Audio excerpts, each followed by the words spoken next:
Privileged to be joined by three very humongous music figures in the global music community. So I would like to briefly introduce you all to them and then head over to our first performance. Okay, so we have with us Parvati Balji. She is a Baul practitioner and educator from West Bengal.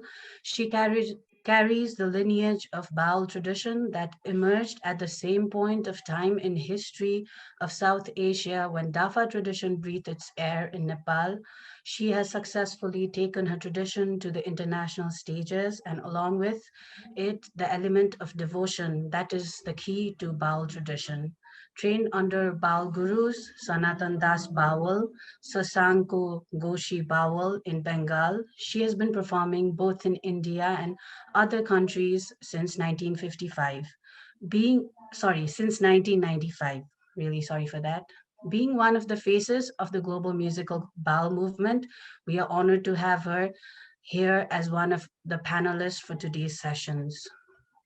Our second panelist for today is Mr. Bipu Shrestha. Bipu Shrestha is a Dāphā researcher and a practitioner himself, and he has been collecting various Dāphā songs of various Dāphā groups and callers for the past 10 years. He's also the representative of Project Baja that is dedicated to preserve the authenticity of Dāphā music in Kathmandu, that is in practice inside Kathmandu Valley. And our third panelist for today is Rizu Tuladhar, who's also a professor, my personal professor and lecturer at Kathmandu University. He is representing Echoes in the Valley, a music festival, which is an annual music festival aimed at uncovering, reviving, and making relevant the cultural intangible heritages. The music festival is not just given this musical festival has not just given traditional practitioners the stage, they've turned traditional spaces into stage itself. You have to be in one of the Echoes in the Valley concerts to believe that. It's very vibrant, very moving, and very personal to me and all our students and teachers in the KU Kathmandu University department. Thank you all for joining us today. I would like to now move over to Ravindra, my fellow court moderator for today's session, and see before we head on to Parvati Ji's performance. Thank you. Thank you, Manu. Hello, namaste, everyone. I am Ravindra Maharajan, and I am the moderator for this panel session. About me, I am postgraduate student from KU Department of Music, and my research interest is in oral transmission and contemporizing traditional music without losing its ethic. And currently, I am here in Sweden and taking my master's in humanities. And I will act as a native Nepali language speaker in this session and ask some question in Nepali, focusing our native speaker panelists, Rizu sir and Bipu sir. And of course, I am also local from neighborhood where the organizer of this program, Book Bus, doing project collaborating Tahnani Dāphā Calling in Lal Hira Pyakho. So I would like to welcome you all, and I hope this session will give us a lot of information regarding how we will try to sustain the Dāphā tradition and engage it in the Nepali music tradition without losing its ethnic value or compromising some. So I will introduce three respected panelists in Nepali also. We have Bipu Shrestha. Bipu Shrestha, उहाँ डाफा विद्यार्थी र प्रशिक्षक हुनुहुन्छ अनि उहाँले विगत 10 वर्षदेखि विभिन्न नेवार समुदायभित्रबाट डाफा गीतहरू सङ्कलन गरिराख्नु भएको छ। उहाँ प्रोफेसनल तबला वादक र लुबुमा लोपोन्मुख भएको डाफा ट्रेडिसनलाई पुनर्जीवित गरी लुबु महालक्ष्मी डाफा खलद्वारा डाफा ट्रेडिसन अगाडि बढाइराख्नु भएको छ। साथै उहाँ प्रोजेक्ट बाजा ग्रुपका मेम्बर हुनुहुन्छ, जसले इन्डिजिनस म्युजिक, कल्चर म्युजिकलाई जस्ताको तस्तै तर सही ढङ्गले जगेर्ना गर्नुपर्छ भन्ने अठोटका साथ चलिरहेको प्रोजेक्टमा उहाँ सामेल हुनुहुन्छ।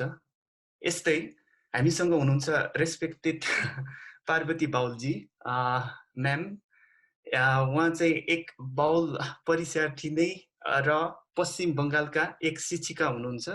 उहाँ बाउल परम्परालाई अन्तर्राष्ट्रिय स्टेजमा यसको भाव र अर्थ बुझाइ सफलपूर्वक काम गरिराख्नु भएको आदरणीय व्यक्ति हुनुहुन्छ। उहाँसँग हामीले हाम्रो डाफा ट्रेडिसन र बाउल परम्परालाई दाजेर राम्रो सुझावहरूको अपेक्षा राखेका छौँ। यसका साथै EITV echoes in the valley बाट रिजु सर आउनु भएको छ। EITV एक वार्षिक सङ्गीत महोत्सव हो।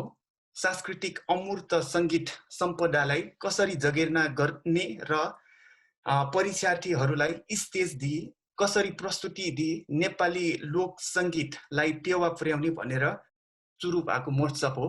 अनि रिजु सर आफैमा एक सङ्गीत प्रशिक्षक र आफैमा फक्त बेस गिटारिस्ट हुनुहुन्छ।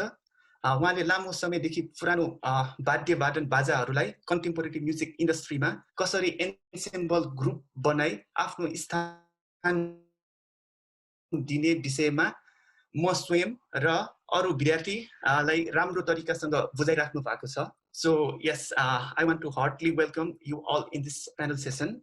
And before we begin, Parvati Baul ma'am will give her musical presentation. It's Gita Govinda as a beautiful gift to this show. Jai Guru, Jai Guru. I'm very happy to be part of this wonderful people who work so much for tradition, and where our stories, our history is in our songs, in our true songs. And I really like that young people like you who are taking up that we will keep the tradition without compromising, without losing its essence. And this is what it should be for all of us. Because Pushpa said to me to prepare a song from Gita Govinda, I have chosen Mukta Madhav, where it is the 10th chapter. We all know this part very well from all cultures, is that when Radha is angry because Krishna spent the time with someone else, and then at the end when her anger is calmed down, Krishna is coming to soothe her, so telling beautiful things. And towards the end he says the very famous line of Dehi meba pada pallava mudaram, give me your lotus feet so that I can put it on my head, because my vikaram or my desire will calm down if I can have your lotus feet. And at the end Jayadeva says that Krishna is the Chaturbhuja, Chatura Chaturbhuja, who is one who can overcome the desire. For example, when he was going to Kamsa to win and conquer Mathura, before he had to fight a very strong elephant, Kubalaya Pir. Looking at Kubalaya Pir, he remembers the beauty of Radha, and he was going into Samadhi. But immediately he became alert and he defeated Kubalaya Pir. But inside he had the dhyana of Radha. So it is to say that he is someone who could overcome all the aspects of human to arrive in that consciousness that is playful, and he can take any role because he is the Chatura Chaturbhuja. So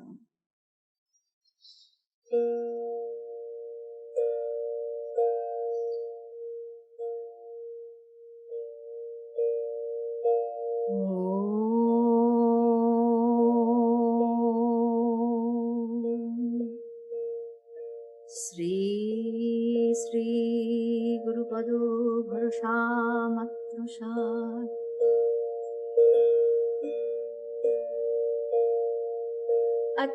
Atrantare Masrinaroshavashamasima Nishasanihi Sahamukhi Sumukhi Mupatya Sabrira Mikshita Sakhi Vadanang Dinante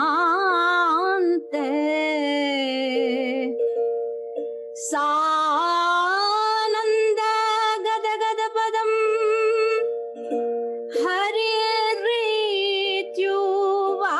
Hariryuvacha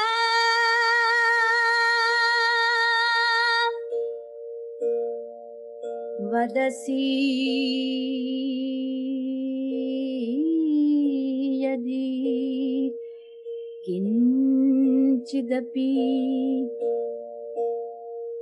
Dantaruchi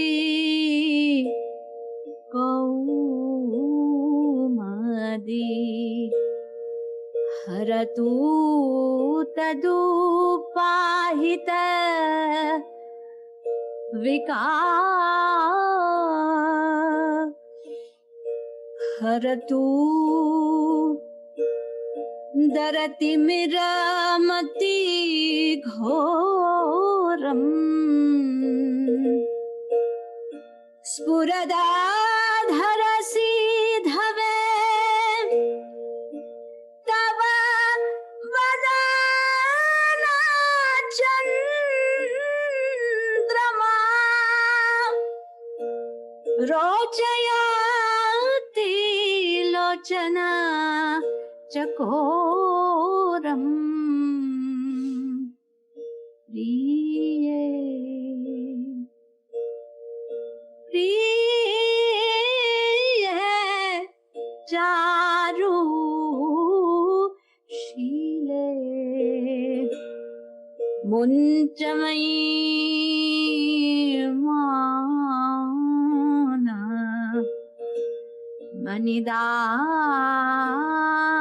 Manidanam Sapadi Madananalo Dahati Mama Manasam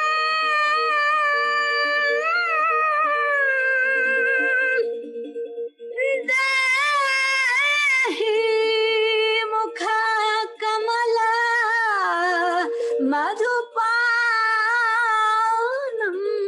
Priye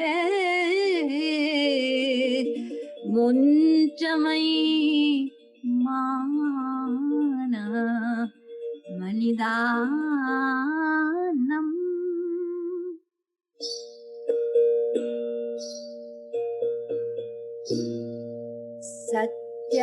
Satyameva Sriyadi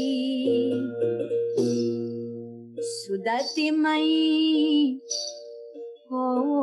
Kopini Dehi Khara Nayana Shara Ghatam Ghataya Bhujabandhanam Janaya Radha Khandanam Yena Bhavati Sukhajatam Priye Yena Bhavati Sukhajatam Tamasi Mama Bhushanam Tamasi Mama Jivanam Tamasi Mama Bhavajaladhi Ratnam Bhavatu Bhavati Hamai Satatamanurодini Tatra Mama Hridaya Matiyatnam Priya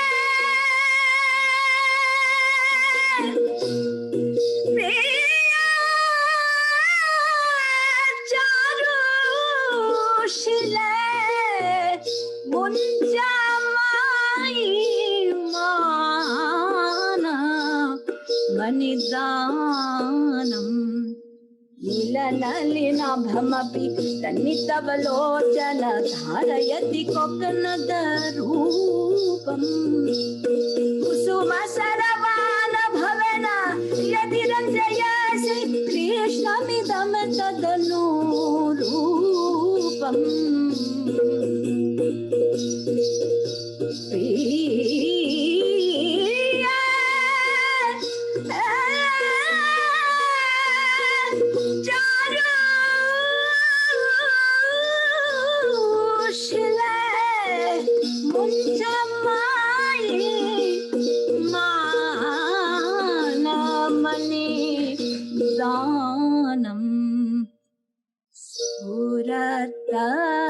Cooch कुम्भयोरपरि Manimanjari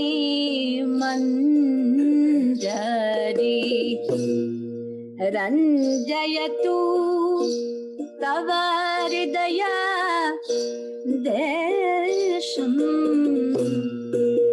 रसतु रशनापि तव घन जघना मण्डले घोषयतु मन्मथ निदेशम् प्रिये घोषयतु मन्मथ निदेशम् स्थलकमलगञ्जनं मम हृदयरञ्जनं जनितारतिरङ्गपरभागम् वनमश्रीणावनि करवाणि चरणदयं सरसलसदलक्तकराङ्गम्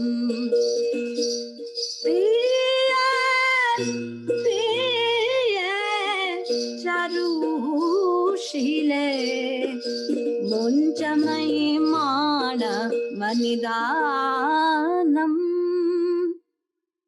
स्मरगरल खण्डनम् मम शिरसि मण्डनम् देहि पद पल्लव मुदारम्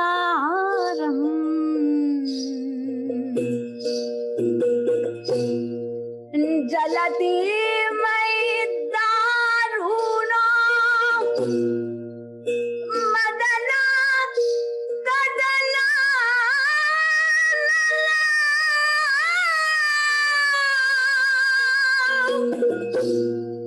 हरतु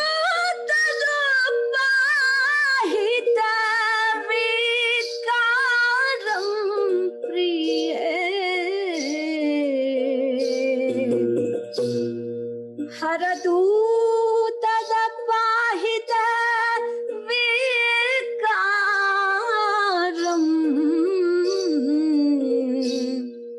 मुञ्चमयि मान मनिदानम् इति चटुल चाटु कटु चारु मूरवैरिण राधिका मधिवचन जातम् जयति पद्मावती रमण जय जय देव कवि भारती भनितमति शाभम्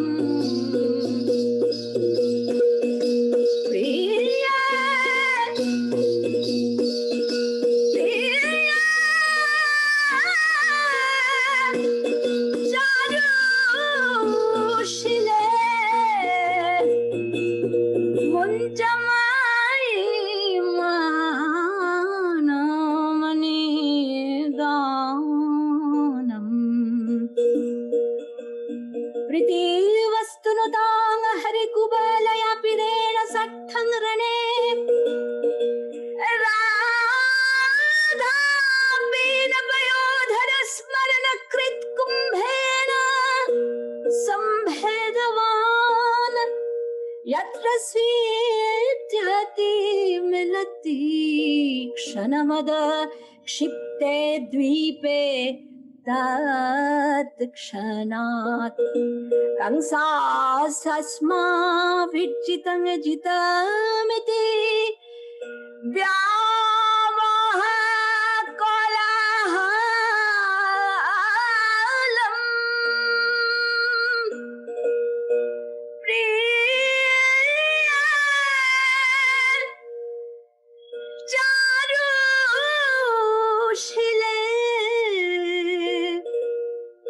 चारुशीले मुञ्चमयी माना मनिदानम् प्रिये प्रिये मुञ्चमयी माना मनिदानम्.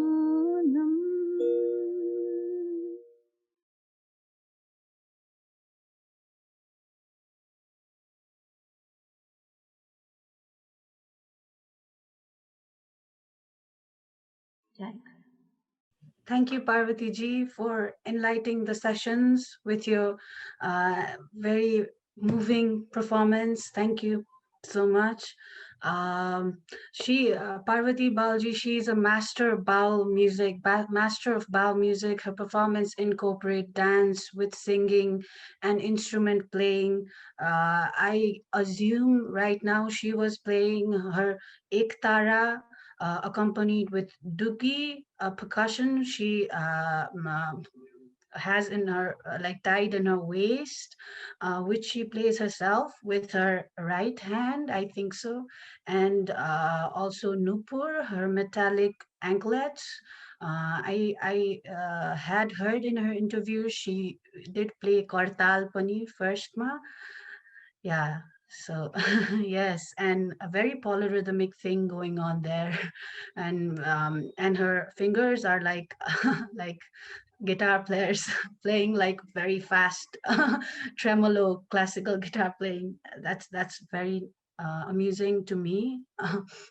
And Baal musicians in early ages were the singing minstrels, so their training is very tough and very complex. Parvati Balji herself was trained for 25 years, trained her with her guru Sanatan Das ji for 25 years, and then she moved towards performing in the global stages. So now getting back on track with the questions and discussion series, I would like to initiate the discussion with my first question, that is addressed to all three panelists present today. So, for an individual practitioner or performer, where does one's personal journey of life intersects with desire to creating music that speaks about something more? How do your personal journey into traditional spiritual music initiated? This is a question for anyone willing to take the floor. First of all, I would like to thank BookBus for getting me this chance to be with such wonderful musicians and practitioners, and all of you guys taking up the job to carry on this, um, how to preserve, how to get our music practiced in a way that could might also we might be able to find um, the world stage uh, for our traditional music. And for me, about the question, Manu, as you know, I started as a rock bass player. I was in my teens, and I wanted to, you know, like we've been exposed to so much of Western or Bollywood music in our culture, whereas the exposure towards our own culture is very less through media or you know, But so I was a rock guitar, a bass player for a couple of years, and then I basically we disbanded after 8 years, and the band was pretty good, was doing good, but we disbanded because we wanted to learn more about music. And after that, I started to learn as well as simultaneously started to teach as well. So in this process, I was slowly trying to find what is more meaningful to me rather than just playing in a you know, let's say school rock band kind of thing, which is good as well, which has its own. We were talking about the social issues as well through that rock voice, but through musically, I really wanted to learn what is that that would be more meaningful to me. So in this process, slowly I got into teaching as well as the band ensemble thing that I first started in Nepal Music Center was a new subject for Nepal. So in this process, slowly, uh, it's a process for me. It's not that just clicked or anything. It was, and also especially also teaching in Kathmandu University how to in collaborate all these instruments that we have.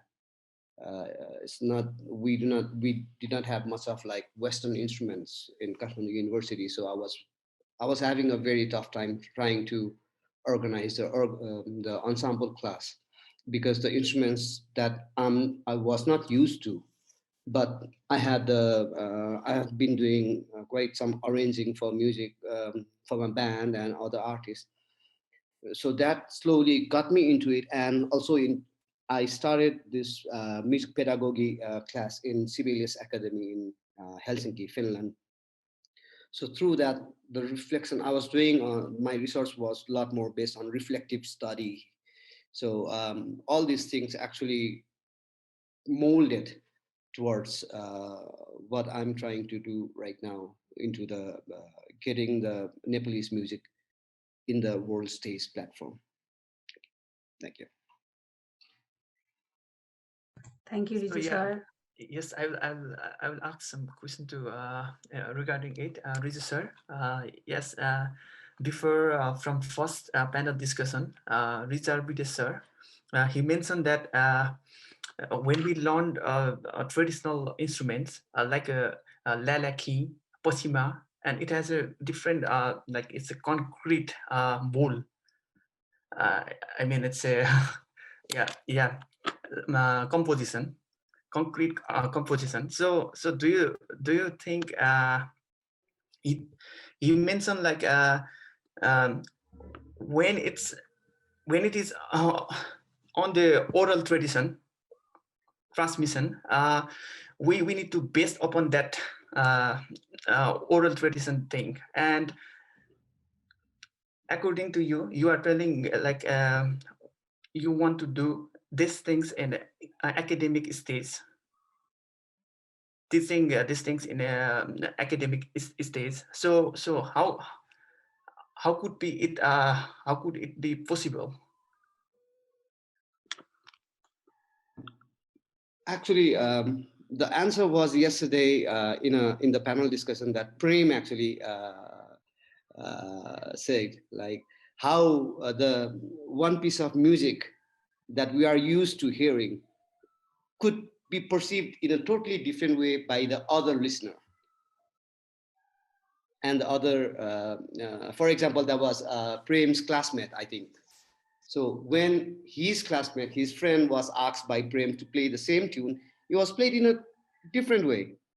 So that is in itself a very very interesting and also I think it gives us a very big spectrum of what we can actually learn from one single music. That is, for example, we talk about lalaki and the specific beats that has to be played one after another. You cannot go up and down, as we all know. It has to be of one series. So but like the same thing when it is heard by the person who is not used to hearing this, brings a very different perspective. And in that spectrum, in that space, is where the education actually happens, is what I believe in. In that third space is the space where the education happens. So that process in itself can work as an, meta world where the actual knowledge is being exchanged, and our brains are being motivated, and also like learning a lot of different things, rather than someone just like training. That's the difference between the training and the education.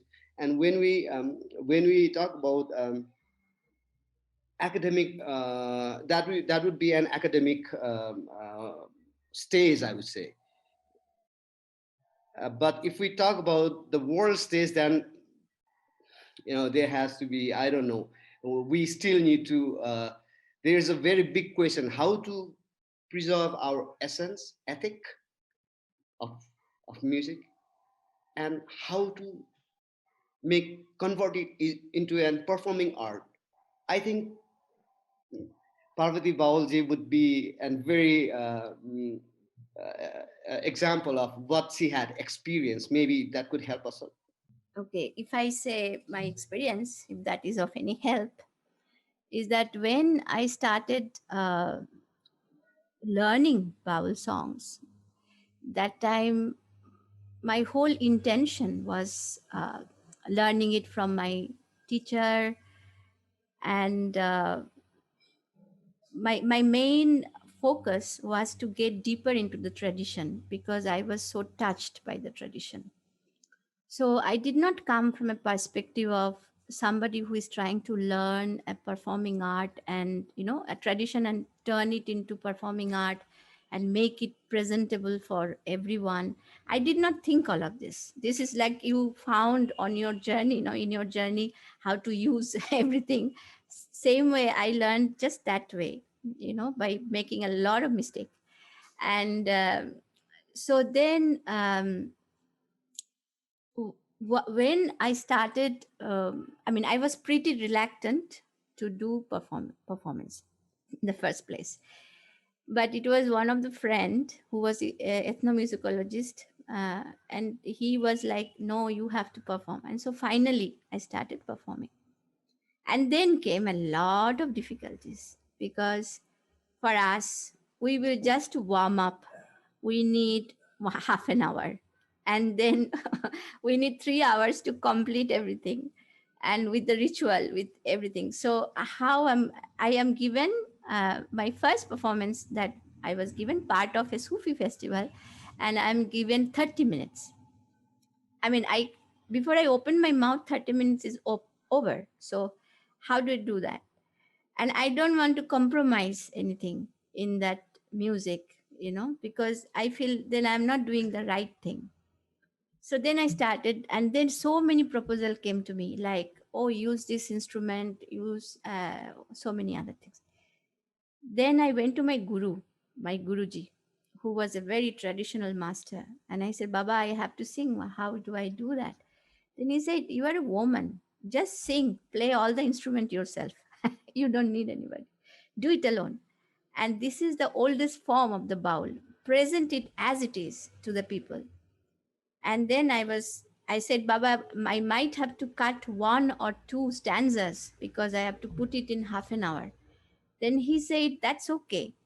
But when you sing, practice, then you keep everything. When it is the space, the ritual space, there you complete everything. Never forget your past, never forget your root. But when you are trying to introduce someone to something new, you have to be gentle with that. It's not that gentle doesn't mean that you have to incorporate all kinds of, you know, catchy things. It doesn't mean at all you are allowing somebody entering into tradition. You can make people enter into tradition, but in a gentle way, by giving little at a time, so that you have this whole bank of repertoire behind you. That is your strength. And so I started performing all alone, and that was a huge shock for many people, in the beginning, like 25 years ago I'm talking about. It's a like whole full stage, one single. That time my age also was very I was like 20s, in my 20s. One woman comes up with one string, ting ting ting, and and then there was, and in the Sufi festivals, there used to be big bands, and then one person come, and I became friends with all the rest of the Sufi people because they found it really. I don't know if it is amusing, but they really connected. But that's not the point. Point is that I feel that everything is an education. For example, we are given the poison, I would say. I'm sorry, I'm being very straight and direct, but forgive me with all my, you know, ignorance, the Bollywood music, and also the uh, this all that pop culture that comes from the West. This is what is available. Can you imagine? I am born in as a Bengali, but I have heard rock, jazz, and just like you, I have heard those things before I could hear the Baul song. So I could not make my choice, you see. But something that is inside our soul so deep cannot be taken away, you know. So, so the moment I heard Ektara and the sound, I could say, this is my sound. This is where I belong, you know, an immediate decision to take that. So we all have that. It cannot go away. Our history is in our body. It's not too late. That's what I'm saying. So I feel that we not always think that we have to somehow make it, reach people. There are several ways of reaching people. Like you go on performing in different places, in small groups or big groups or in a big concert, and whether it is in the mainstream music, you try to introduce this way of singing, that this is one more color can you add. So but it is a slow process, and there are several ways to work with it. Once one is touched with these songs, one will see the very big treasure hidden, and once gets the taste, cannot leave. Just like us, we cannot leave anymore. So everybody has that heart, and everybody can develop, but it's about developing the ear. Everything is developing the ear and the mind. So this will be my reply. I don't know if it is useful, but this is what I have learned. But one has to be patient, because in the beginning everybody might think, what a strange thing. But you must know very well what you're doing. I want to ask one question to Parvati ma'am. That I've read, you have mentioned Agam. Do you remember it? Agam, where bowl practice taught. I didn't really It's a home. understand. You mentioned now a place called Agam. Agom? Agam, or like where bowl practices are taught. Akhara. Akhara, yes. I'm so sorry. Yeah. I thought it's Agam. No, sorry. And yes, could you elaborate about it? And because it's similar with Dāphā tradition, we have also like same Akhachi, and I want to know about the situation of Akhara in India, and I think it's a basic first stage of practitioner. It's a home to learner. So is it private or public property, and how does government look after it? Yes. There are several akharas, like hundreds of them, around Bengal and also in Bangladesh. And they're very unassuming in nature. They're small ashrams made of mud houses. They might have some land adjacent to it where they grow their food, and it is sometime it mostly is just outside the village. But the village grew and somehow it is touching the akhara now. But in the old time, it was a pride of the village to have an akhara of the Baul. So they were the patrons. So the people, the community, they would provide all the food and everything to the akhara. There used to be one guru, um, we call Goshai in akhara, and he is the one who would initiate his students. He would not have a lot of students, maybe 10 very close to him, whom he will prepare with the songs and the tradition and everything. But there will be hundreds of devotees. We call them devotee bhakta, and they are the villagers. So all the day, the villagers, they work very hard. They work very hard, and in the evening, they would gather on the porch or courtyard of the akhada. There will be a fire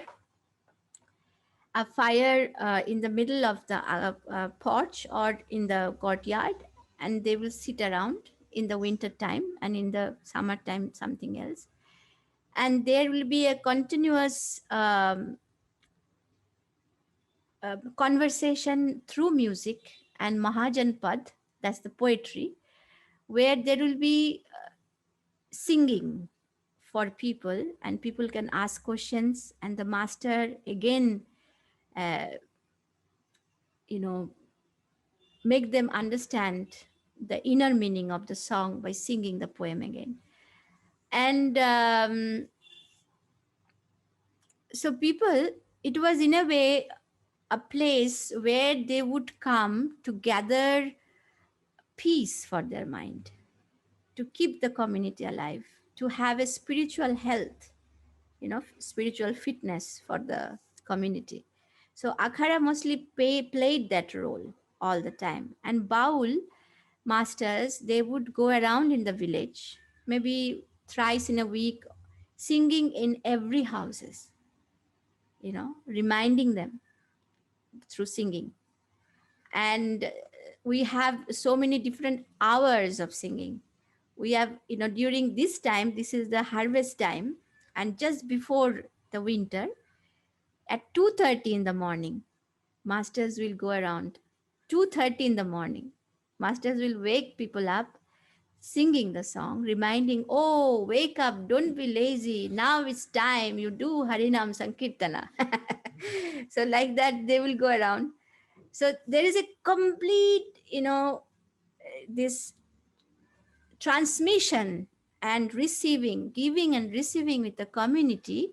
So, this is what I would like to say, is that we have to build that. The communities are broken in a way, but somehow we can gather with whatever we have and create that relationship, because music remains alive in living it every day. Tradition is in the living every day. So this is, we have to be very careful as a practitioner, that we cannot take the music and put it in a flat and do it ourselves in a recorded studio. Is not enough. You can do that, of course, for a it's very good that you can reach beyond your culture. Do that, but again, come back and work with, again, with the people. It is very, very important. Then new songs will come, new knowledge will come. It is like working in the field. The more you work, the nature teaches you. It is the same thing with the music. We have to work with the people. And this akharas is suffering a lot these days, because it got diluted in a way. I think the Nepal also has same problem. I think all over the world it is the same story. And so it is a Baul akhara, but it has become something else. So the Baul practice is not maintained, but something else is happening. uh, the government has not taken any conscious decision about preserving these akharas. uh, but we have to go and we have to go on. But there are a lot of young people who are very conscious about these things, like just like you. So I have very strong faith that you know if tradition has survived for 1,000 years, it will survive the rest. Thank you, Parvati Balji and Rizu sir. Now I'm moving on with my question with Bipu Dai. Bipu Dai, तपाईँले हामीलाई share गर्न चाहनुहुन्छ तपाईँको traditional म्युजिकको journey कसरी start भयो, के triggering moment भयो तपाईँलाई जुनले गर्दाखेरि चाहिँ म यसरी कन्जर्भेसनमा लाग्नुपर्छ, म एउटा युथ भएर पनि अगाडि बढ्नुपर्छ यस्तो म्युजिकमा भनेर हजुरलाई के चाहिँ त्यस्तो भयो अनि जुनले गर्दा तपाईँ यस्तो पाथमा लाग्नुभयो, तपाईँ के हामीलाई सेयर गर्न चाहनुहुन्छ?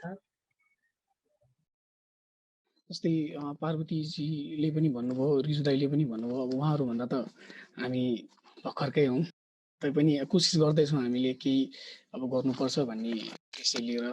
अब सुरुवाती कुरामा चाहिँ अब हामी अब नेवारहरू विशेष गरी अब टोलदेखि नै अब सानो बच्चा बेलादेखि नै टोलमा अब बजाइरहने हरेक कुरा हुने भइरहन्छ, हामी सुनिरहन्छौँ बाजेहरूले बजाउनु भएको। अनि अब घरमा पनि मेरो फेरि त्यस्तै छ, मेरो ग्रान्डपा चाहिँ राणाकालीन उस्ताद रामबहादुर श्रेष्ठ मोहन शमशेरको पालामा उहाँ दरबारिया हुनुहुन्थ्यो। अनि त्यो कारणले गर्दाखेरि पनि घरमा अलिकति म्युजिकल माहौल चाहिँ चलिरहन्थ्यो। अनि अब ट्रेडिसनल म्युजिकको कुरा, क्लासिकल त अब घरैबाट मैले शिक्षा पाउँदै गएँ अलिअलि। अब ट्रेडिसनल म्युजिकको विषयमा चाहिँ हामी अब टोलमा अब राति अब डाफा बज्दै हुन्थ्यो, अब के गरेको त्यो हुन्छ नि, बच्चा सानैदेखि हुन्छ नि, त्यसले अब अलिकति अब ऊ हुने, त्यसले अब रमाइलो लाग्ने। अनि राति गएर अब हाम्रो टोल आफ्नै टोलमा नभए पनि पारीको टोलहरूमा त्यसो बजिरहने, अनि त्यहाँ राति दाइहरूसँग गएर हेर्ने।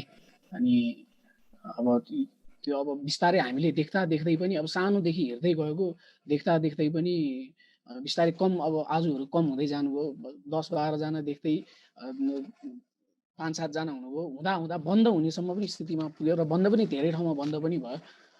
अब म्युजिकमा चाहिँ पहिल्यैदेखि सानैदेखि अब धेरै इन्ट्रेस्ट, अनि प्लस चाहिँ अब किन कस्तो, अब त्यो ट्रेडिसनल म्युजिक भनेपछि चाहिँ अब कसरी चाहिँ अब त्यो त्यतातिर इन्ट्रेस्ट बढ्यो भन्ने कुरा नै थाहा भएन, अब त्यसरी नै हुर्कियो, बजाउँदै गइयो। अनि अब त्यसमै भयो। अब दाफाको विषयमा भन्दाखेरि चाहिँ मेरो अनुभवमा चाहिँ जति पनि नेवारी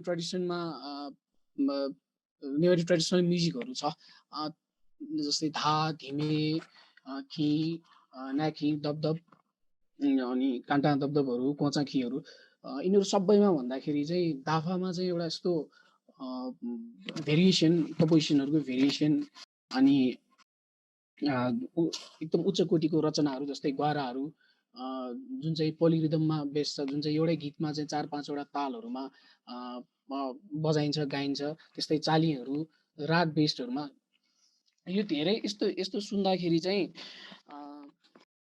अब यो अहिलेको फेजमा चाहिँ दाफा चाहिँ एकदमै कम प्र्याक्टिस, एकदमै बजाउने कम भइसक्यो, भइरहेछ पनि।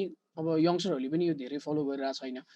त्यही भएर चाहिँ अब यसलाई चाहिँ गर्नुपर्छ, यो हाम्रो म्युजिक हो, हाम्रो पुर्खाले गरेको म्युजिक हो भन्ने नै उसले चाहिँ यसमा अलिकति बढी नै फोकस भइरहेछौँ हामी। तपाईँहरूले चाहिँ नि प्रोजेक्ट बाजा नामक एउटा ग्रुप फर्म गरेर तपाईँहरूले यस दाफा प्रवर्धनमा लाग्नुभएको अवधारणा चाहिँ के हो, र भविष्यमा तपाईँहरूको दाफा प्रवर्धन गर्नेमा के कस्तो भूमिका रहन्छ? प्रोजेक्ट बाजा नेपाल चाहिँ यस्तै नेपालको इन्डिजिनियस म्युजिकहरूलाई चाहिँ प्रवर्धन गर्नुपर्छ, संरक्षण गर्नुपर्छ भन्ने हेतुले नै यसको स्थापना भएको हो। यसको अध्यक्ष फिरोज बजाचार्य हुनुहुन्छ, अनि लक्ष्मी प्रसाद दुङ्गुल उपाध्यक्ष हुनुहुन्छ, साथै चाहिँ म्युजिसियनहरू अरू पनि हुनुहुन्छ। यसको मूल उद्देश्य चाहिँ दाफा मात्र नभइकन पनि नेपालको नै इन्डिजिनियस म्युजिकहरूलाई चाहिँ हामीले कसरी, जुन चाहिँ ओरली मात्र प्र्याक्टिस भइरहेछ, यस्तो चिजहरूलाई चाहिँ अब धेरै लोप भएको कारणले गर्दाखेरि यसलाई रेकर्डिङहरू गरेर अनि यसको भिडियोहरू बनाएर अब यसलाई कसरी अहिले प्र्याक्टिसै नभए पनि यसलाई बचाएर कसरी राख्न सकिन्छ भन्ने हेतुले चाहिँ प्रोजेक्ट बाजा स्टार्ट भएको हो। र अब भविष्यमा चाहिँ दाफाको चाहिँ जस्तै हामीले अब जस्तै रिजु दाइले पनि अघि नै भन्नुभयो, जुन चाहिँ प्र्याक्टिस हामीले अब कसरी अब प्योर प्र्याक्टिस चलिरहेछ भने अब त्यसलाई कसरी ग्लोबलाइजेसनको लागि चाहिँ कसरी अगाडि बढ्नुपर्छ भन्ने कुरामा पनि जस्तै रिजु दाईहरूसँग पनि हाम्रो धेरै सरसल्लाह पनि भइरहेछ। उहाँले पनि केही अब सरसल्लाहहरू दिनुभएको छ। अब दाफाको विषयमा चाहिँ अझै हामीले खोजी नीति नै गर्नुपर्ने देखिरहेछौँ। त्यो ग्लोबलाइजेसन भन्दा पनि अझ पनि जति हामीले खोज नीति गर्न चाहिँ अझै कमी भइरहेको देखिरहेछौँ। त्यसको लागि नै अगाडि बढिरहेछौँ हामी चाहिँ। हजुर, म रिजु सर र टिफु दाईलाई अर्को क्वेसन राख्न चाहन्छु। दुवैजनाले आफ्नो धारणा राख्नु होला। यस्तो छ, हजुरहरूले इकोज इन द भ्याली अनि उता तपाईँहरूले प्रोजेक्ट बाजाले उता डाफा इन दरबार भनेर प्रोग्राम स्टेजमा चलाइराख्नु भएको छ। अनि स्टेजसम्म यो ट्रेडिसनल म्युजिकहरू ल्याइ पुर्याउँदा आर्थिक स्रोत कसरी जुटाइराख्नु भएको छ अनि कहाँबाट सहयोगको अपेक्षा राख्नुहुन्छ तपाईँहरू? हामीले echoes in the valley first सुरु गर्दाखेरि 2017मा गर्दाखेरि चाहिँ एकदमै गाह्रो भयो, किनभने हाम्रो इन्टेन्सन नै कमर्सियल स्पोन्सरसिप नलिने भन्ने मा थियो हैन। अनि त्यसमा चाहिँ नि अब कम्युनिटीलाई कसरी हामीले as a part of this festival, as a part of this work कम्युनिटीलाई कसरी हामीले ओभर पावर दिने त, हामीले पावर कम्युनिटीलाई कसरी दिने त भन्दाखेरि चाहिँ नि त्यहाँ चाहिँ कम्युनिटीलाई बुझाउनु पनि एकदमै गाह्रो, किनभने धेरै हरेक टोलमै धेरै डिफ्रेन्ट क्लब्सहरू के सबैलाई बुझाउँदै अनि धेरै टाइम लाग्यो। तर हामीले फाइनेन्सियल चाहिँ नि त्यही कम्युनिटीभित्र नै सबैले पैसा उठाएको हैन, पैसा उठाएर अनि कम्युनिटी आफैले अनि हामीले सबै आर्टिस्टलाई चाहिँ के गरेछौँ भने अहिलेसम्म हाम्रो त्यो प्रथा नै हो, लाइक कोही पनि आर्टिस्ट ठुलो सानो नगनिकन हाम्रो भजन गाउने आर्टिस्ट होस् या भनौँ अहिले सोकल कुटुम्ब अलिक ठुलो छ नि होइन, अर नाइट भन्ने ब्यान्ड, सबै आर्टिस्टलाई चाहिँ नि इन्डिभिजुअली इक्वल रेमुनरेसन चाहिँ गर्छौँ। इन्टरनेसनल आर्टिस्टै भए पनि हामी त्यस्तै नै गर्छौँ हामी, किनभने हामीसँग छैन पैसा, किनभने कम्युनिटीबाटै उठाउँछ, कम्युनिटी सेल्फ उहाँले नै दिनुभएको। अनि त्यो गर्दाखेरि सेकेन्ड इयरमा चाहिँ नि हामीलाई अलिकति बनेपा गएको थियौँ। बनेपामा चाहिँ नि बनेपा म्युनिसिपालिटीले हल्का सपोर्ट गर्नुभयो होइन। अनि त्यो लगायत अनि त्यसपछि अरू यो कल्चर सम्बन्धी कल्चरलाई जोगाउने भनेर कसले यहाँ नेपालमा फन्ड ल्याइरहेछ भने उहाँले त definitely would be interested, because हामीले गरिसक्यौँ, हाम्रो फर्मेट नै यही हो भनेर गर्दाखेरि अनि हामीलाई चाहिँ नि सेकेन्डमा चाहिँ नि ब्रिटिस काउन्सिल थियो कि थिएन याद भएन, इन्डियन कल्चरले सपोर्ट गर्छु भन्नुभएको थियो, तर अहिलेसम्म केही आएको छैन। त्यो 2018 को कुरा हो। आई क्यान बी भरको मैले भन्न सक्छु, बिकज त्यही नै भएको, आइम सरी। बट त्यहाँ हामीले पर्सनल्ली पनि पैसा राख्यौँ त्यसपछि, किनभने हामीले आउनुपर्ने ठाउँबाट आएनौँ, दिन सकेनौँ। अनि फेरि हामीले बजेट ट्रान्सप्यारेन्ट राखेर काम गरेर हुन्छौँ सबै जहिले पनि। अनि त्यसपछिको नेक्स्ट इयर चाहिँ हामीलाई स्विस एम्बेसीले पनि सपोर्ट गर्नुभयो, गोथे इन्स्टिच्युटले सपोर्ट गर्नुभयो, अनि ब्रिटिस काउन्सिलले सपोर्ट गर्नुभयो। I think that's it. So अनि त्यो सँगसँगै हामी कम्युनिटीमा चाहिँ जहिले पनि पैसा उठाउँछौँ, so that it is always आफ्नो कम्युनिटीको यो मेरो हो भनेर एउटा हुनुपर्छ, अर कम्युनिटीले नै हामीले युज गर्ने हो, कम्युनिटीकै हो एक्चुअली होइन। सो उहाँहरूको ठाउँलाई कसरी हाम्रो डबुली बनेको डबुहरू बनेको त it's dates back to 6 to 8 सेन्चुरिजतिर बनेको, तर त्यो बनेको पनि कुनै एउटा प्ले अर कुनै आर्ट फर्मलाई डिस्प्ले गर्ने, आर्ट फर्मलाई त्यहाँ के भन्छ हामीले पर्फर्म गर्नुको लागि एट द सेम टाइम घरमा लेजर टाइममा बसेर टोलवासीहरूसँगै बसेर एकछिन गफ गर्ने त्यसको लागि बनेको चिजहरू अहिले एकदमै कमर्सियलाइज भएर हेज बिन पसल बाल त्यो टोलको आएर नौकालाई बाल तिरेर पसल खोल्ने हुँदाखेरि त हामी जस्तो आर्टिस्टको स्पेस अर लाइक पब्लिकको स्पेस लाई नै we have to somehow regain it for the public भनेर पनि अनि हामीले स्टेज नबनाउने तर डबुलीहरू यिनीहरू नै चलाउने भनेर गएको सो त्यहाँ गर्दा चाहिँ त्यो कस्ट पनि कम भयो स्टेजको एउटा भनौँ हजुर अनि धन्यवाद यही कुरामा चाहिँ बिपु दाइलाई कस्तो लाग्छ तपाईहरुले कसरी आर्थिक स्रोतहरू जुटाइराख्नु भएको छ त्यत्रो राम्रो प्रोग्राम गर्नुहुन्छ साउन्ड सिस्टमहरू राम्रो राख्नुहुन्छ उता हाम्रो ल्याकु दरबार उता पाटनको उता हेर्न आउँदाखेरि म पनि गजबै भएँ किन भन्दाखेरि यतिका त्यो छ नि मैले त्यो डाफा खल त्यस्तो बिग साउन्डमा मैले बजाएको हेरेकै छैन त्यस्तो अब जहिले पनि अलवेज सेट यही पार्टीमा बसेर मात्र बजाउनु पर्छ भन्ने अवधारणालाई अर्कै राखेर लाइटनिङहरू सब त्यस्तो गरेर अनि स्टेज क्रिएट गरेर कतिको गाह्रो भयो अनि तपाईहरुले चाहिँ कसरी यो आर्थिक चाहिँ कसरी सङ्कलन गर्नुभयो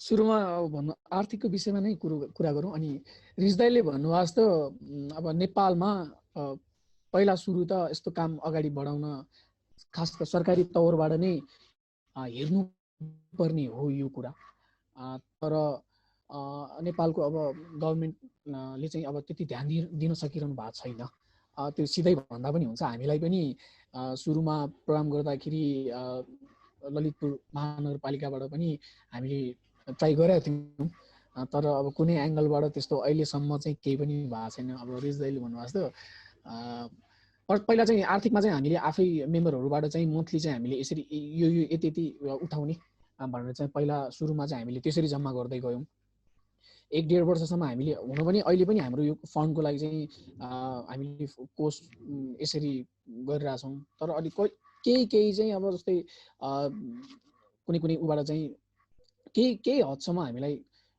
थोरै बहुत चाहिँ आइरहेछ सपोर्ट चाहिँ तर अब जति पनि चलिरहेछ जति पनि अहिलेसम्म यहाँसम्म चलिरहेछ त्यो चाहिँ प्रोजेक्ट बाजाको एउटा निजी कोर्सबाट नै चलिरहेको छ अहिलेसम्म पर्सनली सबैले यो चिजको लागि गर्नुपर्छ हामीले धेरै नसके पनि हामीले कति गर्न सक्छौँ त्यति चाहिँ हामी गर्छौँ भन्ने हिसाबले चाहिँ प्रोजेक्ट बाजा आर्थिक हिसाबमा चाहिँ यसरी अगाडि बढिरहेछ अब त्यो भविष्यमा कसैले हेल्प गर्नुहुन्छ भन्ने चाहिँ आशा छ हामीलाई पनि सरकारको तर्फबाट पनि अब कठिनाइको विषयमा त्यहाँसम्म ल्याउँदाखेरि दाफाको कठिनाइको विषयमा कुरा गर्दाखेरि चाहिँ त्यो चाहिँ अब बयान गरेर साध्य नै छैन सबसे पहिला त अब उहाँहरूलाई स्टेजसम्म ल्याउँदाखेरि चाहिँ हामीले अब धेरै कुरालाई फेस गर्नु पर्यो जस्तै अब पहिला सुरु त के कसरी उहाँहरूलाई चाहिँ यो कुरा दाफालाई स्टेजमा लानुपर्छ यो चिजलाई हामीले चाहिँ ग्लोबलाइजेसन गर्नु बाटोमा हामी अघि बढ्नुपर्छ भन्ने कुरा नै बुझाउन हामीलाई गाह्रो परिरहेछ अहिलेसम्म पनि सायद रिजुलाई पनि त्यस्तो भइरह होला अब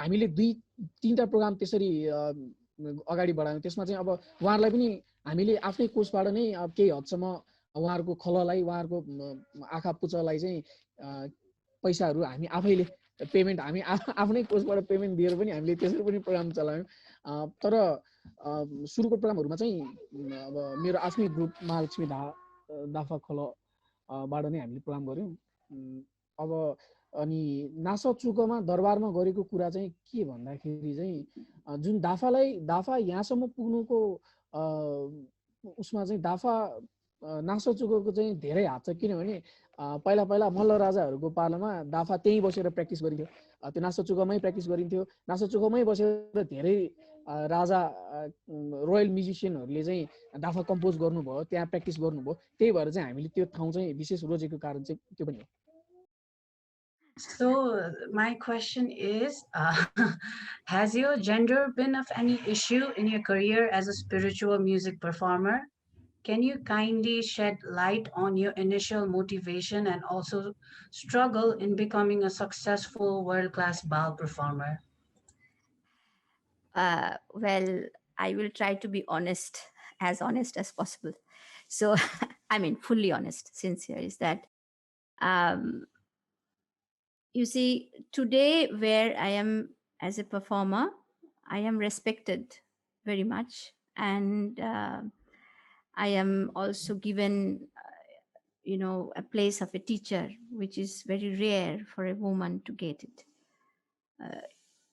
According to the um, philosophy and the practice, the woman and man has equal place in the Baul path. And but when I started, I had to cross many, stones on my path. I had to walk on them, but I always took it as a very great blessing, because I never thought it as a challenge. For me, every challenge is our transformation. It transforms us, and it also creates a path for the others to walk. So this was my main aim. And also the faith of my gurus in me, that I can continue, that really supported me, and I could continue. So I also had a very good strong mentors, and loving me and trusting me and letting me go with full force. It is a lot of their contribution in my life. So there is challenge for women uh, to stand alone and to work as a Baul practitioner, and to build her practice, her school, or her way. And so there is something that one must cross. I mean, struggles there for both men and women, but women somewhere it is a little bit more. And what else was your question beside this? About your initial struggles and motivation into becoming this global phenomenon that you are right now. This that you think I'm phenomenal, but I'm still the same person. But anyway, but the sorry, I yes. just continued my path, because what motivated me was, uh, it was very not, it was absolutely impersonal in nature. Because when I saw how the traditions were perceived by people, because Baul was becoming just a orchestra music, and it's just a entertainment. And then I went to my teacher and told me that this is not what I learned from you. So they are not seeing the real in the heart of the Baul. And and what very interestingly is that folk songs, if you really look at, it touches everyone from every background. If you look at the popular songs from the movies and from uh, any movie you take, there will be at least one song or two songs that is made in folk tune. Why? You just tell me this. At the same time, not being able to acknowledge. There are great singers who came up as a very popular singer, but if you look at now, they're doing all the experiments. But if you look at their beginning, they were singing folk songs, because folk song, it is the one that is appealing to most of the people. Even today the traditional songs are the one which really inside our gene, inside our blood. So then later people forget about it and they don't acknowledge. So I feel that there is a responsibility of the artists who became very popular or respected in the world stage by singing traditional songs and the traditions of the people, is to give back to the tradition. work back to the for the tradition, because tradition has given us so much. It is also a responsibility to clean the house of the tradition, keep it neat and clean. So my motivation of singing all around the world, carrying the message of the bowl, is the only reason is that I would like, it's my prayer, it's my request to everyone: look at the heart of the tradition as it is, and not put any color on it. And you will really find the true rasa in the tradition. And if the tradition lives, we become stronger. As Nepali, as Bengalis, as the world citizen, we cultivate love in us. We cultivate sharing in us with this music. The modern life that separates everything, divide everything, and traditional art that bring the community together. The whole approach is different. I would like people to see that. That's my motivation, you can say. And of course, the beloved, my Ishta, my divine, that's my motivation. And I sing for divine. So Thank you so much. I have one more question that I would like to address to you. Can you share about your practice as a conservator with Ekta Ra Ektara. Kalari, Ekta Ra Kalari, your NGO that supports the community of Baal practitioners? What is your approach to representing them on the policy level platforms and on the global stage? What response or support have you received from different Baal communities? Well, I have a I stayed in South India for a very long time, and then now I have gone back and started the school and Gurukul of Baul, the traditional way of teaching Baul. And I felt, though it is an oral tradition, and I feel the real, how the oral masters tradition, from the oral tradition, how they archived is in the human body. They grow this, we have different layers in our mind, and there is a layer of akasha. That's what Rizu was telling, the third level. So they worked with that. So they passed on the song to the next generation. There was no notation, no raga, specific, sectioned raga or anything like that. Just by listening, being there full time, and that's how they absorbed everything. So this work must not stop. When we learn in the modern day as a student, or even teach as a teacher, we should inspire our students, or as a student we must inspire ourselves or get inspired by our teacher, that we learn with that perception, the third level. That's what he was telling Rizu. Because in this way, there are so many senses around us, our imagination that grows, because most of our tradition, be it Nepal or India, we are kind of similar in our approach. So it's a we have a lot of stories, and the stories are weaved with each other, interwoven. From this we go to the other, to the other, to the other. Sometimes they don't even have any logic. So so that imagination quality, because that is the tradition that we have, it is different, it is a different way of thinking. And to allow that thought to happen, to allow that brain to work in that way, brain and heart both. So beside this, I also felt, when I was a student, what I missed is I had no reference. I didn't know how it was sang 100 years back or 150 years back. How were the practitioners singing? I felt very much the need of knowing that. Then I felt like we should archive in our body. We should archive also something for the next generations, those who can touch and feel, because everything you cannot, receive. We say there is a akasha library, and you can, channelize it, and you will receive all the past knowledge. but even then not for everyone, so that everybody can see.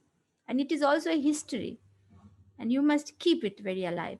So this is the reason why we think of collecting the old notebooks of all the masters. Puthi is like palm leaves you also have in Nepal. And interviews with the masters, elder masters talking about their elders, and then archiving the life that is the contemporary practice going on. So this way, different layers of archiving, it will help, but the practice is the most important, both. Yeah. Thank you so much. Uh, Now, moving on with our questions, I would like to now direct a question to Rizu sir. Rizu sir, how do you see the current demand of traditional spiritual music in the global cultural industry? In your view, what is the future scope of Dāphā music? Thank you for this question. This is, I think, very relevant and very meaningful question right in this time period. Um, as far as my experience of being one of a member at a World Music Expo, that is also known as WOMEX, that is believed to be the biggest expo in the world that happens every year in different countries. Uh, it was the first time I went there was in 2017, and that was the first time any Nepalese were there or a Nepali band showcased. So that was the band night was showcasing, and we before going to that we did not know what how big that was.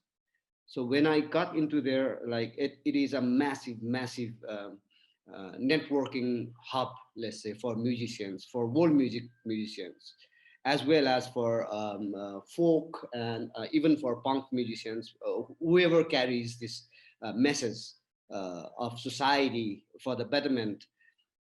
So what I with the friends from night, and then later years with Prem Gurung was there. What and later years it was with Arun Gurung and Sunit Kangsakar. What we are actually kind of like realizing is like when we go there and reflect back, look back to what is in the world towards Southeast Asia, uh, India is quite visible of the musical heritage as well as performing in different stages around the world. Pakistan is a bit also visible. Bangladesh is, and then comes Bangladesh. So after that, it's like basically Nepal, Bhutan. Bhutan is also a little bit visible, but Nepal is not visible at all. Nepal did not. It was the first time night broke into that, field. So in that sense, what I think is like people are also got really night got a really good like standing ovation after their performance, which is breathtaking for to me for being a only Nepali without besides the band. Looking at all the people like giving a standing ovation to our Nepali brothers and sisters, it was like wow. And when we realize that now the people are really interested towards Nepali music or Nepali musical traditions, because what the world is looking for is always a new thing, and Nepal has not been explored as other countries has been explored musically by the music community, world music community. That means we are in that time when we have some Nepalese, um, uh, quite a number of Nepalese ethnomusicologists as well as music practitioners than before, who are focused and knows the treasure that we have of these different Nepali music traditions. Not only Dāphā, like we have more than 125 different ethnic groups. Being such a small country is and that's quite a number for being such a small country.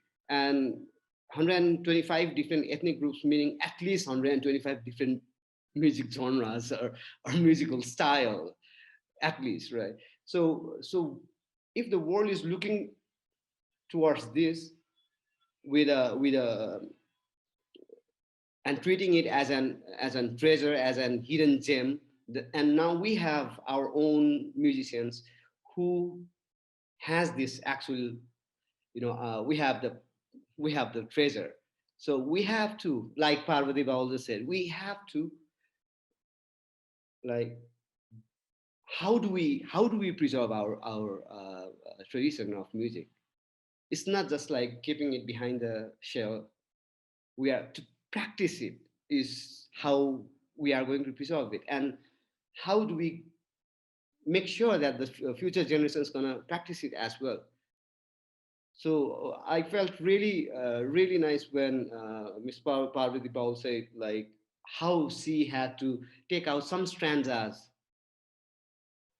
to present.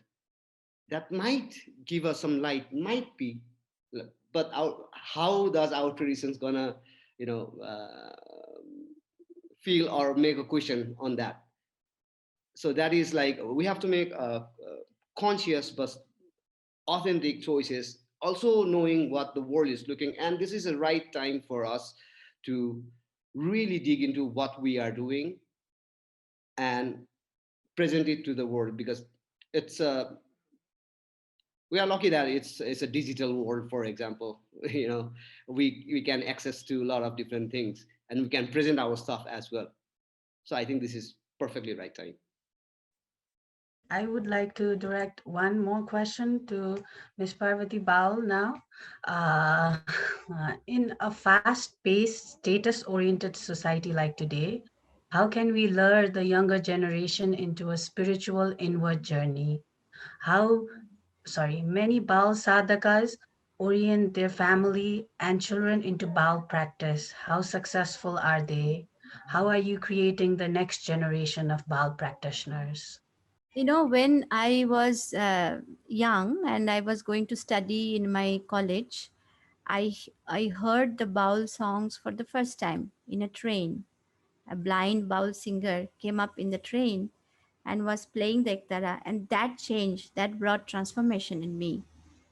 So I feel younger generation, those who have, like, even in the old time, if you really look at traditionally, there were only certain people connected to the tradition who were practicing this, and there were a lot of listeners.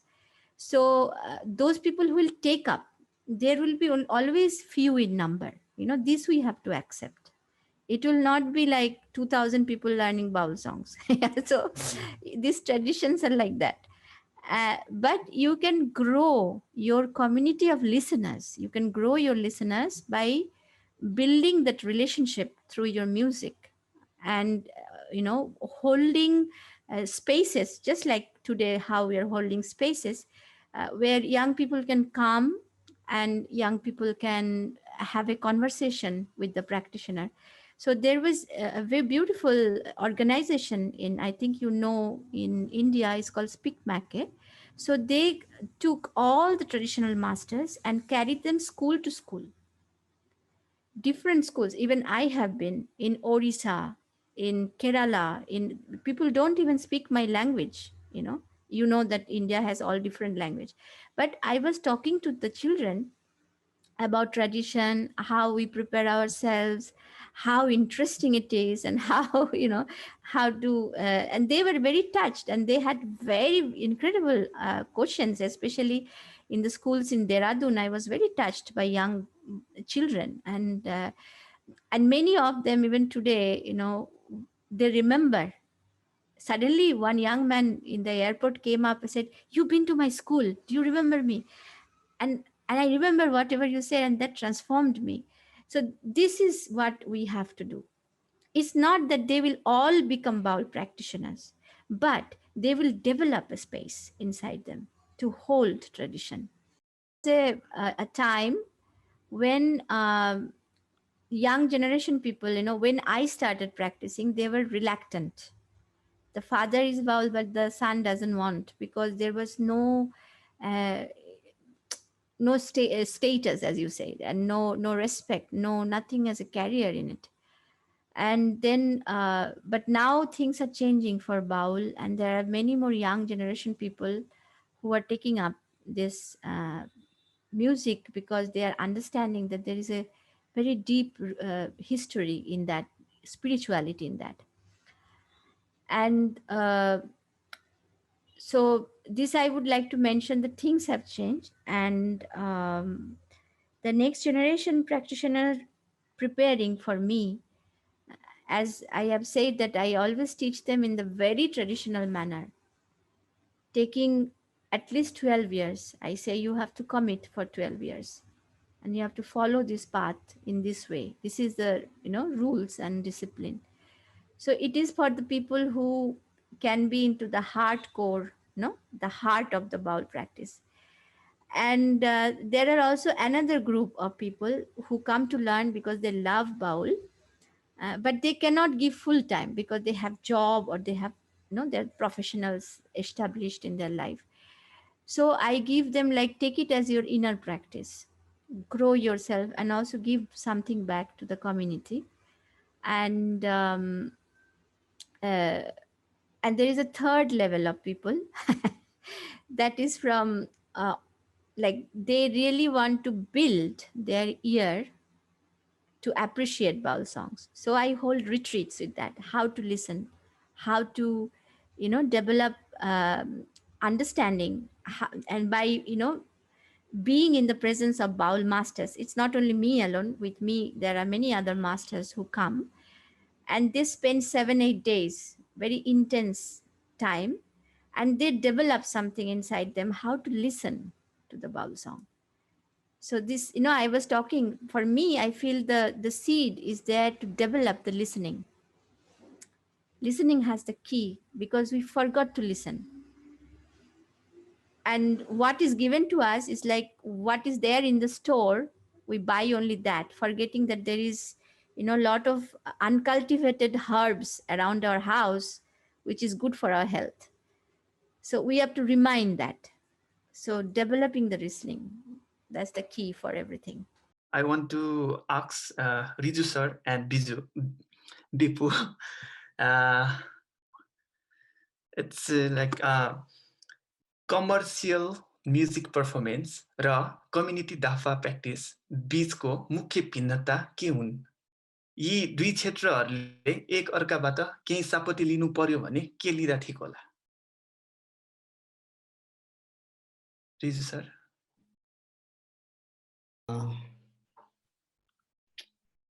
I think this question might answer one of the questions that I'm also looking at here, that's been directed to me by Mr. Sri Ratna Manandar. The question says, what is more important to preserve in Dāphā, the music itself or its tradition, since we cannot take all the Dāphā traditions on the stage? So when we are talking about the popular pop culture or the mainstream music and the tradition like Dāphā, what I believe is, traditions are approached, should be approached to enhance students' musical imagination, for them to, to be able to use traditional materials constructively for their artistic exploration and artistic presentation. So I think the artistic presentation could be somehow, I don't know, mainstream stage, and Dāphā could stand as an, the powerhouse. So tradition is important as well as the culture, because culture is an ongoing process, and culture is also a produce of tradition, with whatever the new, for example, electronic music is coming, right? So we cannot actually later on, 10 years down the line, we cannot say this is not our culture. It will be somehow, intertwined and will become a part of what we will be in future. But we do have to keep the tradition, and these tradition could be a powerhouse towards being more creative, towards being uh, uh, to bring something meaningful in a new thing in a meaningful way to the music world. That would be what I would say. तपाईलाई नेवार समुदायमा विशेष गरी eastern classical त्यो भनेको गायन, बिदा, तबला, पखावाज, अरू वाद्यवादन बजाउनेमा पोक्त व्यक्तिहरूलाई कसरी यस दाफा सङ्गीतमा सम्मिश्रण गराउन सकिन्छ भन्ने कुरामा ध्यान दिनुभएको छ तपाईले। अनि हजुरको बुझाइमा हामी ओरल ट्रेडिसनबाट ट्रान्समिट भएर यहाँसम्म आएको दाफा सङ्गीतमा स्ट्यान्डर्ड स्केल वा ट्युनिङको ज्ञान दिन सकिन्छ होला? अब यो दाफामा ट्युनिङ र स्ट्यान्डर्डाइजेसनको कुरा गर्दाखेरि चाहिँ जुन हामीले महालक्ष्मी दाफा खला लाई दाफा खलाबाट यङ्स्टरहरूलाई ट्रेन गर्दाखेरि जुन हामीले पहिलादेखि चलिआएको परम्पराबाट अलिकति त्यसलाई चेन्ज गरेर हामीले ट्राई गऱ्यौँ। त्यो ट्राई गर्दाखेरि जुन अब स्केलहरूमा किजहरूमा हामीले त्यो दाफाको गानालाई चाहिँ त्यसरी चाहिँ हामीले उहाँहरूलाई सिकाउँदाखेरि चाहिँ त्यो जुन पहिलाको जस्तै अघि नै पनि दाफाको सङहरू कुनै एक्ज्याक्ट स्केलमा परिरहेको छैन, एक्ज्याक्ट नोटहरूमा परिरहेको छैन भन्ने कुरा भइरहेको थियो। अघि त्यो क्वेसन पनि मैले देखेँ। त्यसमा चाहिँ हामीले केही हदसम्म सिकाउने तरिकालाई चाहिँ परिमार्जन गर्नुपर्छ जस्तो लाग्छ मेरो विचारमा चाहिँ। त्यसले गर्दा चाहिँ अझ स्केल र अझ पक्का नोटमा चाहिँ हामीले काम गर्न सक्छौँ। For this particular one, I think yesterday Miss Deepa, yeah, she has become one of the example. It's a lot more easier if you already have a musical background to learn the Dāphā. So it all helps, intertwines each other. But what I would like to add is like once I was in one music theory class, and in Sibelius Academy in the master's music theory class, and the teacher, I was there to observe, and the teacher played one music, like really old music, and then he asked the students, how does it feel to you? And the students were, it's okay, some notes were not, pitch were not on right, and the times, tempo was also fluctuating a bit, and then okay, sure, and then he again played another song, actually a same song, but being played by an orchestra. Right? And then he asked the same question after the song, and the students were, oh, this is perfect. Everything was in right pitch. There was no fluctuation of time signal, of tempo and everything. And then teacher, he said, well, I have two questions after this.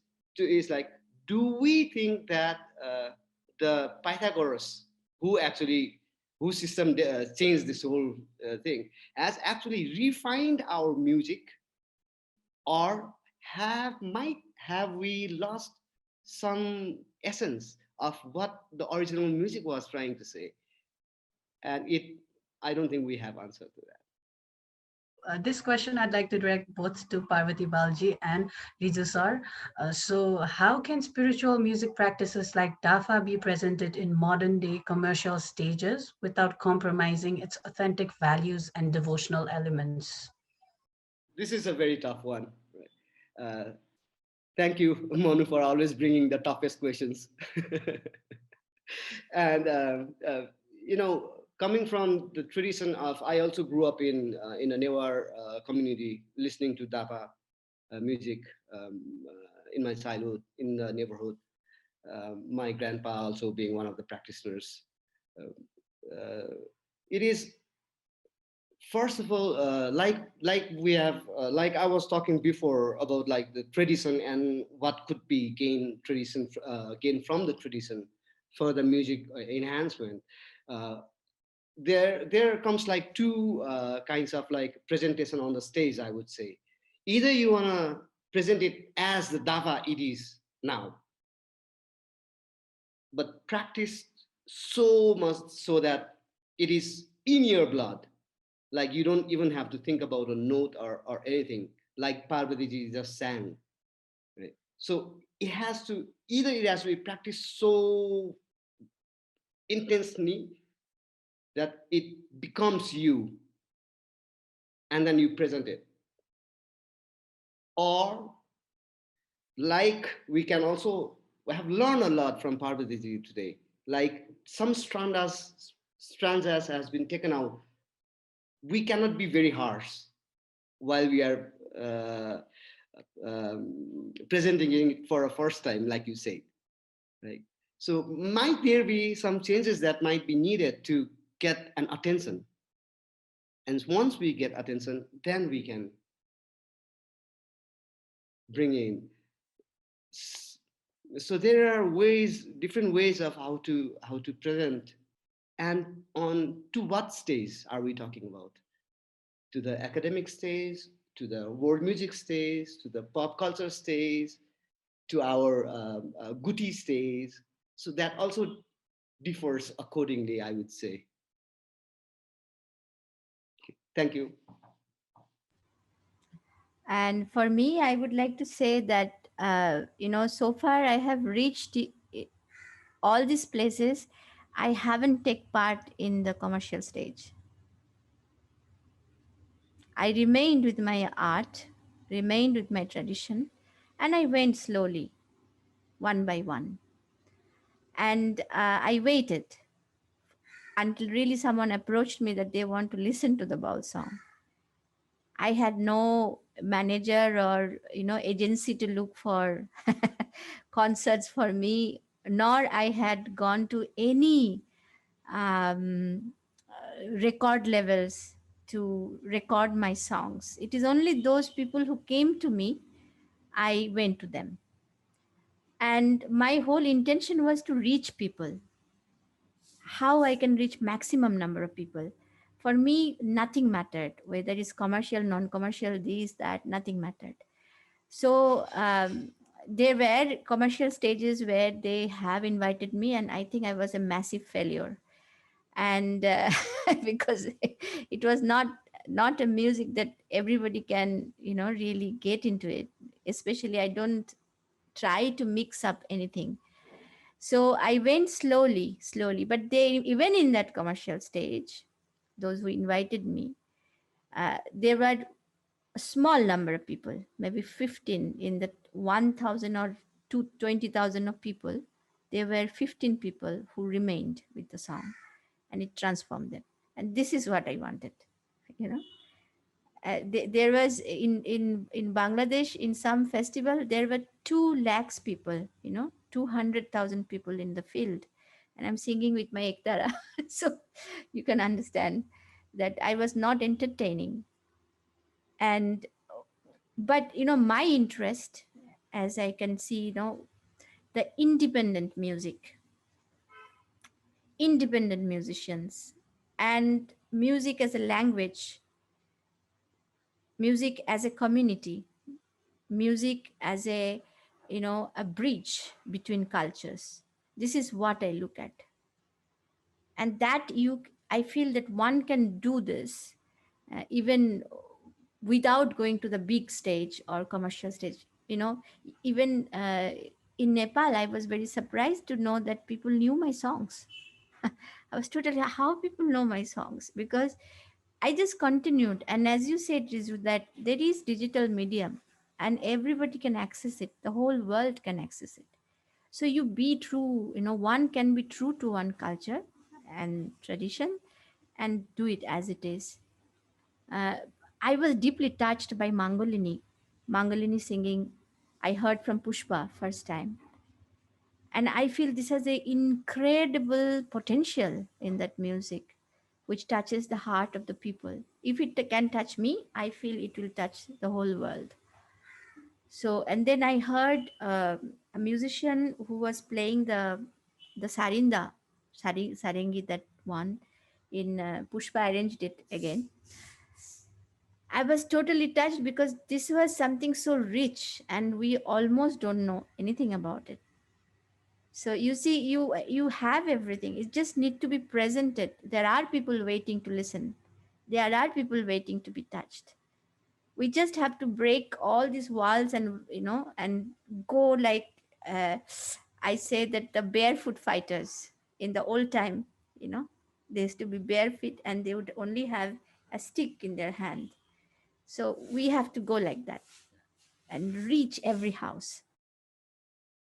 For our Parvati ma'am. Uh, it's an amazing Gita Govinda is also available in Dāphā text in Nepal.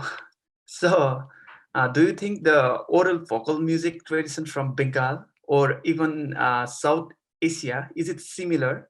Or how can we interconnect it with this tradition with researchers from different places from South Asia as a global researcher? I didn't really understand the question. I mean, it's an Gita Govinda. Yeah. It is available in Dāphā text. So audience are asking like it is based on raga Yes. or yes. Can you elaborate It is something about Gita Govinda? very clearly mentioned on the text, on each poetry. Today, what I sang to you, it is from Dashama Sarga, means the 10th chapter, and it is the 19th song. And this raga is Desha Barari Raga. Des Raga, and it is a mix of Des and Barari. So Barari Raga is not practiced almost, it's almost forgotten. In the classical music, you won't find. But in the oral tradition of Bengal, this raga still exists in the Vaishnava Padavali. This is what I sang today. So I received it from these practitioners, but you will not find it on the book. It's not available now. And Ashtotal. Ashtotal is also a very old pattern of tal, which has in the beginning there is a single beat that it starts. It's also telling a story, because our tradition is so much narration is there in all music, even is narration. So and then it has three different layers of rhythm. So that's Ashtotal. So in Gita Govinda, you will see the mention of the raga, but it is not noted. It means there is the mode of the raga. For example, Desh Barari Rag is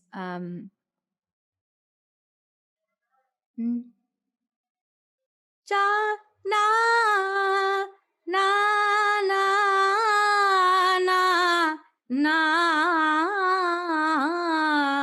na na na. So this is coming down and going up. Na na na ah. Sarigama Padanisa nobody sings in the tradition, oral tradition. They sing only this mode, how to come up and how to go down. And now it is your freedom as a singer in the tradition. How do you interpret? But you remain in that going down and going up. Okay. So this is what maybe he was saying, that whether the notation or correct or the listening, So can I add something? I'm sorry, I'm just jumping in because I could not stop myself when I see the raga. Okay. So here is Ratna Mandar, and then he's saying Dāphā Barali Rag is there.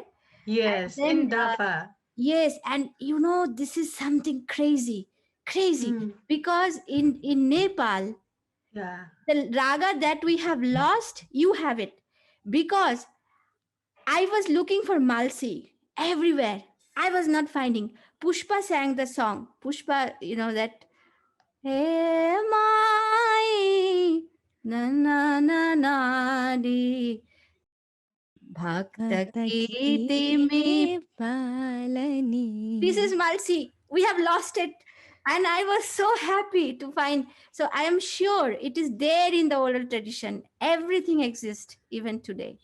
Yeah, I just wanted to share that.